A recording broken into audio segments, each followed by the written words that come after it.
Les autorités gouvernementales, coloniales, vont imposer à ma personne physique un très long silence, mais elles ne parviendront jamais à détruire l'œuvre que j'ai accomplie, car elle vient de notre Dieu, le Père.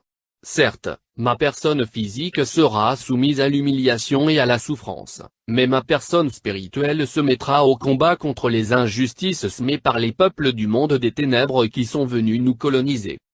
Car j'ai été envoyé pour libérer les peuples du Congo et la race noire mondiale. L'homme noir deviendra blanc et l'homme blanc deviendra noir. Car les fondements spirituels et moraux, tels que nous les connaissons aujourd'hui, seront profondément ébranlés. Les guerres persisteront à travers le monde. Le Congo sera libre et l'Afrique aussi.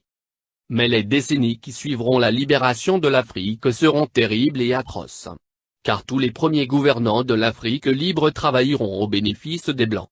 Un grand désordre spirituel et matériel s'installera. Les gouvernants de l'Afrique entraîneront, sur le conseil des Blancs, leurs populations respectives dans des guerres meurtrières et s'entretueront. La misère s'installera. Beaucoup de jeunes quitteront l'Afrique dans l'espoir d'aller chercher le bien-être dans les pays des Blancs. Ils parleront toutes les langues des Blancs. Parmi eux, beaucoup seront séduits par la vie matérielle des Blancs. Ainsi, ils deviendront la proie des Blancs. Il y aura beaucoup de mortalité parmi eux et certains ne reverront plus leurs parents. Il faudra une longue période pour que l'homme noir acquiert sa maturité spirituelle. Celle-ci lui permettra d'acquérir son indépendance matérielle. Alors s'accomplira la troisième étape. Dans celle-ci naîtra un grand roi divin. Il viendra avec ses trois pouvoirs, pouvoir spirituel, pouvoir scientifique et pouvoir politique. Je serai moi-même le représentant de ce roi. Je liquiderai l'humiliation que, depuis les temps les plus reculés, l'on a cessé d'infliger aux Noirs. Car, de toutes les races de la terre, aucune n'a été autant maltraitée et humiliée que la race noire. Continuez à lire la Bible.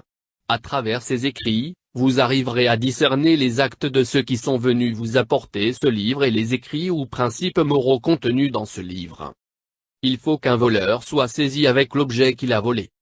Nous aurons notre propre livre sacré, dans lequel sont écrites des choses cachées pour la race noire et le peuple du Congo. Un instructeur viendra avant mon retour pour écrire ce livre et préparer l'arrivée du roi. Il sera combattu par la génération de son temps, mais petit à petit, beaucoup de gens comprendront et suivront son enseignement.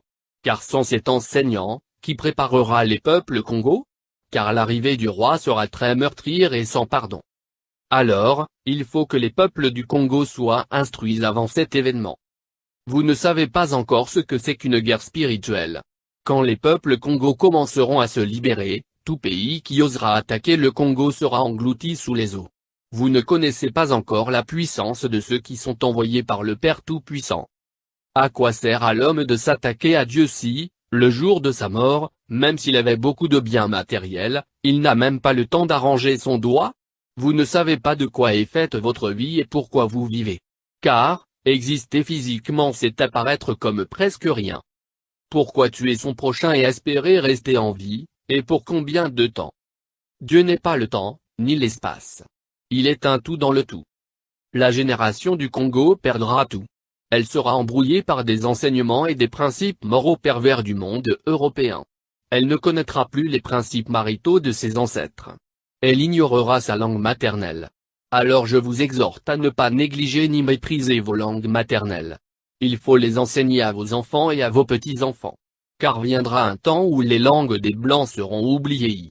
Dieu le Père a donné à chaque groupe humain une langue qui sert comme d'une alliance de communication.